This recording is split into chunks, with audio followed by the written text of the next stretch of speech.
Hey there, guys. Welcome to the first lesson in our sound training series. You know, sound training is really important to us because our church and our campuses are all about communicating. They're about communicating a message to the congregation, a message to the people that are coming into our services each week. And you play one of the most important roles in making sure that that message is heard as a sound engineer. You play the role in making sure that the message comes across clearly and that it's heard. So we're going to spend some time talking about some of the important things to know as a sound engineer. And the first thing that we are going to talk about is the heart of a sound person.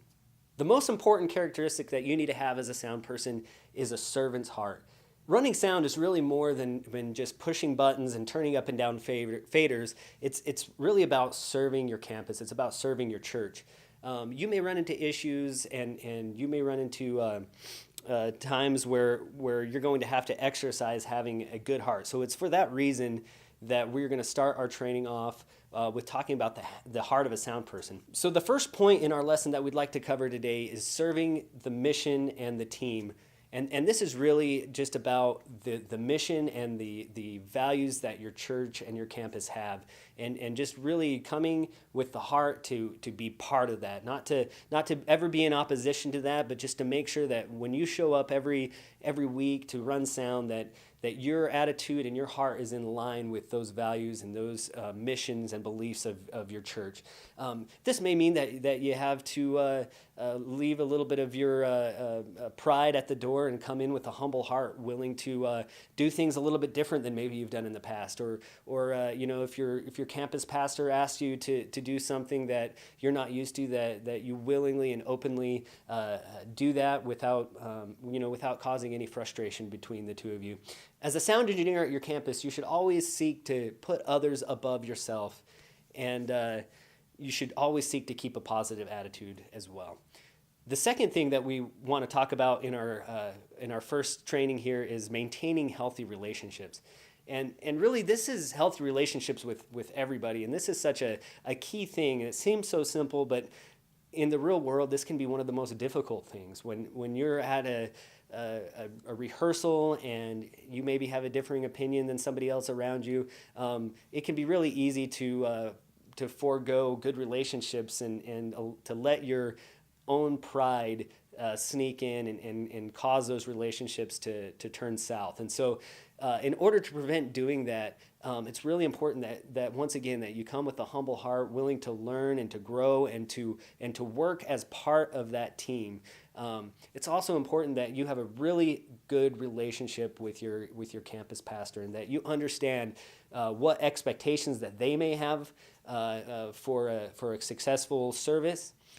That you may even understand things as basic as what volume levels that they like and that they find necessary and fitting for your congregation, for a specific service. It is the worship leader's main priority and their main job to make sure that an environment of worship is created on your campus each and every week.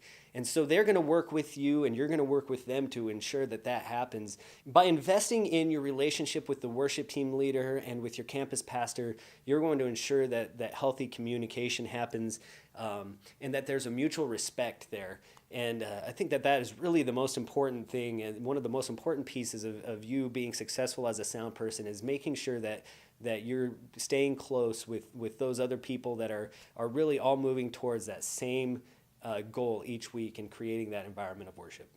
Maintaining healthy relationships leads really naturally into our next point, which is communicating in love. The most important way that you can maintain those healthy relationships as you're running sound and as you're serving is to communicate in love. And here are a few of the ways that you can make sure that you do that. Number one, do not get defensive when constructively criticized. It's going to be natural for you to be constructively criticized at points. People are going to ask for things to be different than maybe you thought they should be. And it's really important that you don't take offense to that. The second thing, own up to your mistakes and don't shift blame. Don't point fingers at other people. Just if you've done something that maybe you're pastor has asked you to do differently, or your worship team director has asked you to do differently, just own up to the fact that you had it wrong, or that maybe they want it different than you thought, and don't shift blame or point fingers at other people. Keep a calm tone when speaking. And this may be an area where all of us have struggles, but when we get defensive or when we take offense to something, we naturally let ourselves escalate and we start using harsher tones and harsher words. So don't let that happen. And I really think that doing the first two things, not letting yourself be offended, is really the key to that. Just staying calm and keeping a calm tone. Choose your words wisely as well. Don't be quick to speak. I think that's a really important verse in the Bible. It says, "Be slow to speak and slow to become angry." And one of the best ways that we can communicate in love is to listen first and speak second. Make sure that you're listening to the worship director, and that you're making sure that you're understanding what they need, and that you're understanding what your campus pastor needs. That last point really encompasses the next point, which is listening to what others have to say. And in that same verse, as I said, it says, be slow to speak and slow to become angry, and be quick to listen. And that's really that is really one of the most important things that you can do is listen to what others around you are saying, and make sure not only that you listen to them, but that you understand what they're saying. I think for me, a lot of times when people are talking to me and you're in the moment, that you can really kind of overlay your thoughts onto what they're saying to you rather than just hearing what they're saying to you. So listening is active. Listening means that it's more than just hearing the words that they're saying, but having an understanding of what they're saying to you as well. And lastly, be honest and clear in your responses. And this is important as well. And this is just really what good communication is about. It's about, as I said before, it's about making sure that you're understanding what they're saying, but then when you respond to them, trying to help them get a good understanding and a clear understanding of what you're saying back. The last thing I'd like to cover today in our Heart of a Sound Person training is about having a mentor. It's about having somebody that you can learn from. And for all of us, that's going to be a different person. We're all at different levels of skill in our training. Maybe we have all the skill in the world, but we are struggling with having the heart of a sound person. And so maybe that mentor needs to be somebody that can help us to understand the heart and to grow maybe spiritually. For some of us, maybe we're brand new to running sound and we don't understand the technical aspect of it, but we really have the heart aspect of it. And so we may look for somebody that has those skills that can help push us forward and challenge us in our technical skills. But whatever position you're in, it's important to always have a mentor.